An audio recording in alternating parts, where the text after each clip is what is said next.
మీరు ఎప్పుడైనా ఆలోచించారా? మన పూర్వీకులు 100 ఏళ్లైనా ఆరోగ్యంగా, దృఢంగా ఉండేవాళ్ళు. కానీ మనం మాత్రం 25 ఏళ్ళు వచ్చేసరికే సగం రోగాలన్నీ మన బాడీలోనే ఉంటున్నాయి. హాస్పిటల్‌కి వీక్లీ వన్స్ అన్నా ఖచ్చితంగా ఎళ్తున్నాం. ఎందుకు వాళ్ళప్పుడు అంత స్ట్రాంగ్‌గా, ఆరోగ్యంగా ఉండేవాళ్ళు? మనం ఎందుకు ఇంత వీక్‌గా ఉన్నాం? మన లైఫ్ స్పాన్ ఎందుకు తగ్గిపోతుంది? మనం అనుకుంటాం పొల్యూషన్ వల్ల మాత్రమే మన లైఫ్ స్పాన్ తగ్గిపోతుందేమో అనుకుంటాం. కానీ ఒకప్పుడు మిషన్స్ అనేవి లేవు. ప్రతి ఒక్కటి కూడా వాళ్ళ చేతులతో స్వయంగా చేసుకునేవాళ్ళు. ఇప్పుడు ఈ ప్లాస్టిక్ అన్నీ వాడుతున్నాం కానీ ఒకప్పుడు ఎంత మంచిగా మట్టి కుండలో వాళ్ళు నీళ్ళు తాగేవాళ్ళు. ఇప్పుడు ఫ్రిడ్జ్‌లు వాడుతున్నాం. ఎలక్ట్రిక్ బిల్స్‌తో పాటు మనం హాస్పిటల్ బిల్స్ కూడా పెంచుకుంటూ వెళ్ళిపోతున్నాం. కానీ మట్టి కుండలో నీళ్లు తాగడం వల్ల ఎంత హెల్త్ బెనిఫిట్స్ ఉంటాయి.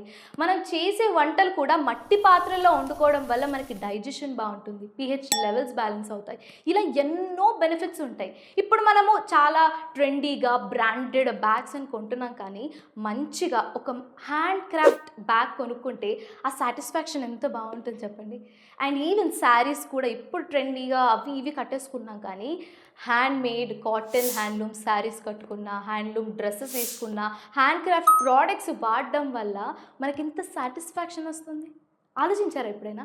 ఇప్పుడు మన అమ్మ చేత్తో వండి పెట్టి తినిపిస్తే వచ్చే సాటిస్ఫాక్షన్ రెస్టారెంట్స్‌కి వెళ్తే వస్తుందా? అలాగే హ్యాండ్ క్రాఫ్ట్స్ వాడితే వచ్చే సాటిస్ఫాక్షన్ మనకి ఈ మిషన్ మేడ్ ప్రోడక్ట్స్‌లో దొరుకుతుందా? అమ్మ పాలల్లో ఉన్నంత స్వచ్ఛమైన ప్రేమ మనకి మిషన్స్‌లో దొరుకుతుందా? ప్యాకెట్ పాలల్లో ఉంటుందా? అలాగే హ్యాండ్ క్రాఫ్ట్స్‌లో దొరికేంత ప్యూరిటీ మనకి మిషన్స్‌లో దొరకవు. కాబట్టి ఇప్పటి నుంచి మనం కూడా మన లైఫ్ స్టైల్‌లో హ్యాండ్ క్రాఫ్ట్స్‌ని ఇంక్లూడ్ చేసుకుందాం. మన ఆరోగ్యాన్ని కాపాడుకుందాం.